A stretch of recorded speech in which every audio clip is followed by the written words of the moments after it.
তো সূরাতু ইয়াসিন থেকে আজকে আমরা কথা শুনবো, ইনশাআল্লাহ। পড়েন। এই সূরার অনেক ফজিলত, ছোটবেলা থেকেই সূরা ইয়াসিনের অনেক ফজিলতের কথা আমরা শুনেছি না? বিষ্ণু বলেছেন, ইন্না লিকুল্লি শাইইন কলবান ওয়া কলবুল কুরআনি সূরাতু ইয়াসিন। সব জিনিসের একটা কলব আছে, হৃদয় আছে, অন্তর আছে, আর কোরআনের কলবের নাম হচ্ছে সূরা ইয়াসিন। বিষ্ণু বললেন, ইন্না লিকুল্লি শাইইন কলবান, সব জিনিসের একটা কলব আছে। ওয়া ইন্না কলবাল কুরআনি সূরাতু ইয়াসিন, আর কোরআনের কলবের নাম হলো সূরাতু ইয়াসিন। মান ক্বারাআ সূরাতা ইয়াসিন মাররা ওয়াহিদা, একবার সূরাতু ইয়াসিন তেলাওয়াত করলে 10 পারা কোরআন খতমের সওয়াব হয়ে যায়।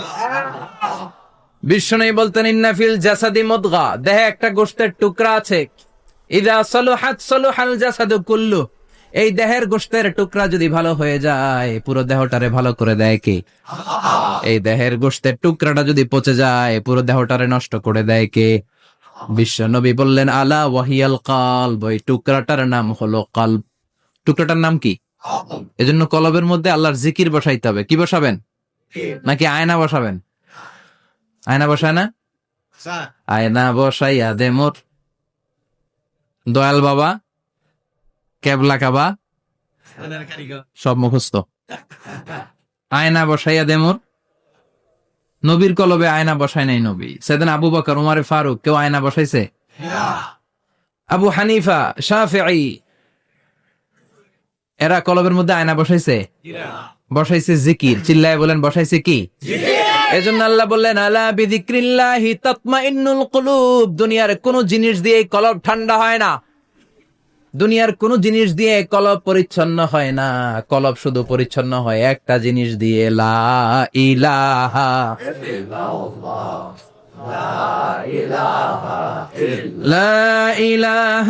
ইল্লাল্লাহু মুহাম্মাদুর রাসূলুল্লাহ সাল্লাল্লাহু আলাইহি ওয়াসাল্লাম। তাহলে কোরআনের একটা কলব আছে। আমাদের দেহে যেমনি কলব আছে, প্রতিটা প্রাণীর যেমনি কলব আছে, অন্তর আছে, কোরআনেরও কলব আছে না নাই? কোরআনের কলবের নাম?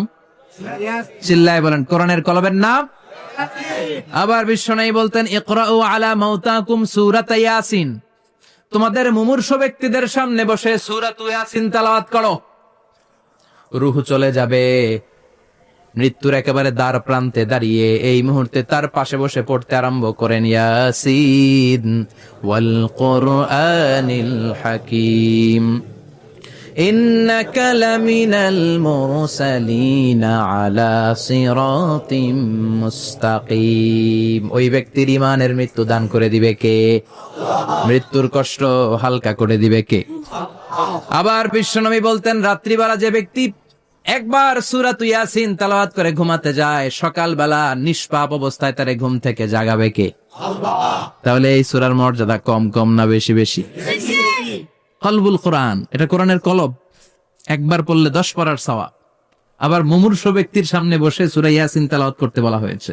তাহলে মৃত্যুর কষ্টরে হালকা করে দেয় কে? আল্লাহ। আবার রাত্রিবেলা সূরা ইয়াসিন তেলাওয়াত করলে সকালবেলায় নিষ্পাপ বানায় দেয় কে? মনে থাকবে? কোরআনের কলবের নাম কি? ভুলে যাবেন না তো? বেশি বেশি তেলাওয়াত করতে রাজি আছেন? সকাল সন্ধ্যা তেলাওয়াত করবেন তো?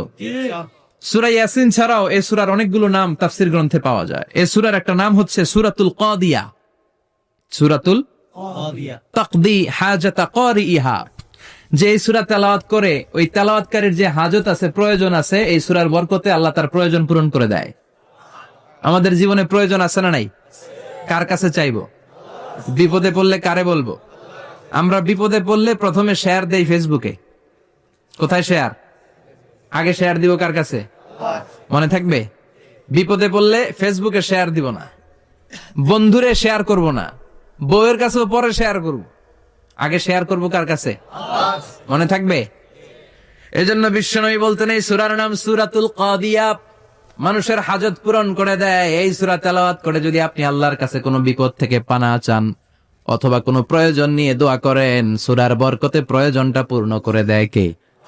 কেউ যেটা পারে না পারে কে? কেউ যেটা দেয় না দেয় কে?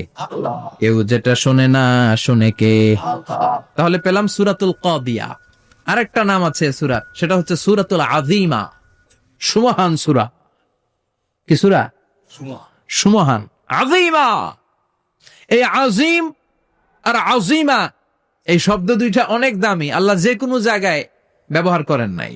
বিশ্বনবীর চরিত্রের উপমা দিতে যে আল্লাহ আজিম শব্দ বলেছেন, তাই না?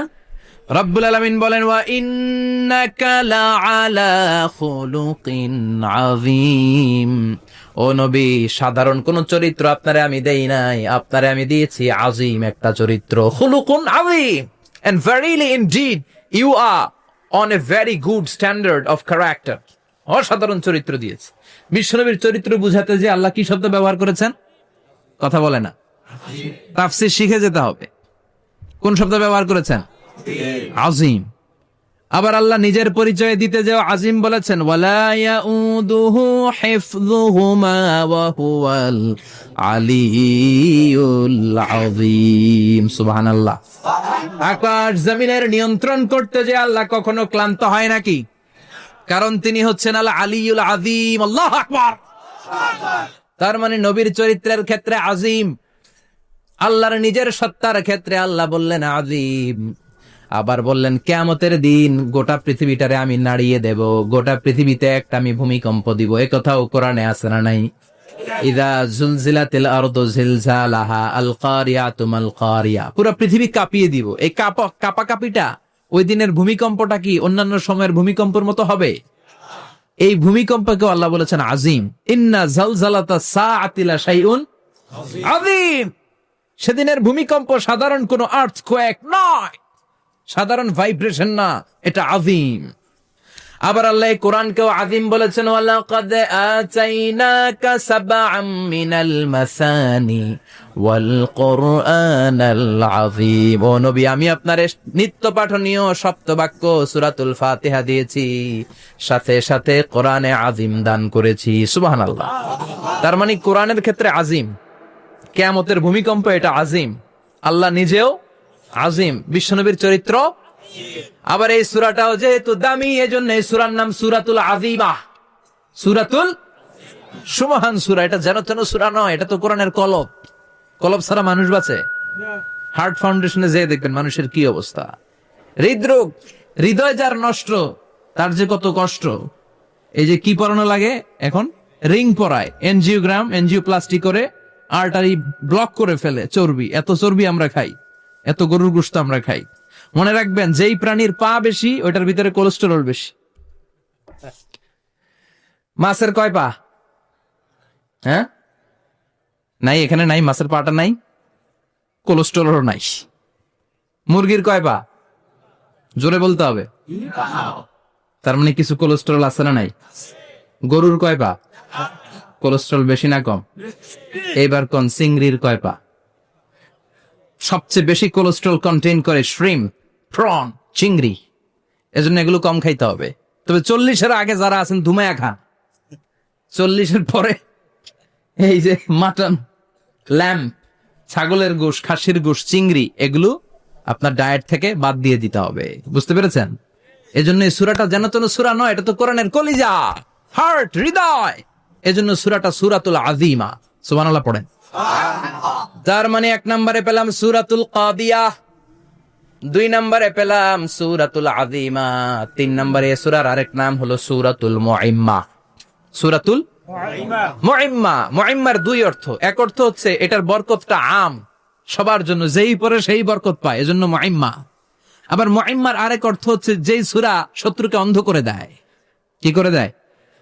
এই সূরার প্রথম 9টা আয়াত যদি বিপদে পড়ে, শত্রুর কবলে পড়ে আপনি তেলাওয়াত করেন, শত্রুর চোখটারে অন্ধ করে দিবে কে? আল্লাহ। বিশ্বনবী মক্কা থেকে যখন মদিনায় যায়, হিজরতের সময় বিশ্বনবী সূরাতুল ইয়াসিনের প্রথম 9টা আয়াত তেলাওয়াত করলেন। তেলাওয়াত করে আল্লাহর নাম নিয়ে ঘর থেকে বের হলেন। আশেপাশে কাফেররা ঘুরে কিন্তু বিশ্বনবীরে দেখে না। সবাই খেলে এরকম এরকম করে, ডানে বায়ে হাতায়, বিশ্বনবী সামনে দিয়ে যায়, কিন্তু কাফেরদের চোখ অন্ধ করে দিয়েছে কে? এজন্য কোরআন তেলাওয়াত করলে কাফেরদের চোখকে অন্ধ বানায় দেয় কে?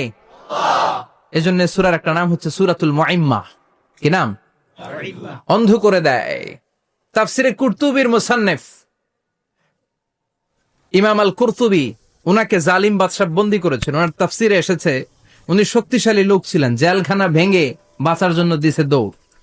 উনারেও ধরার জন্য জালিম বাদশার সৈনিকেরা ঘোড়া নিয়ে রওনা হয়েছে, উনিও দৌড়ায়, ঘোড়াও পেছন থেকে আসে।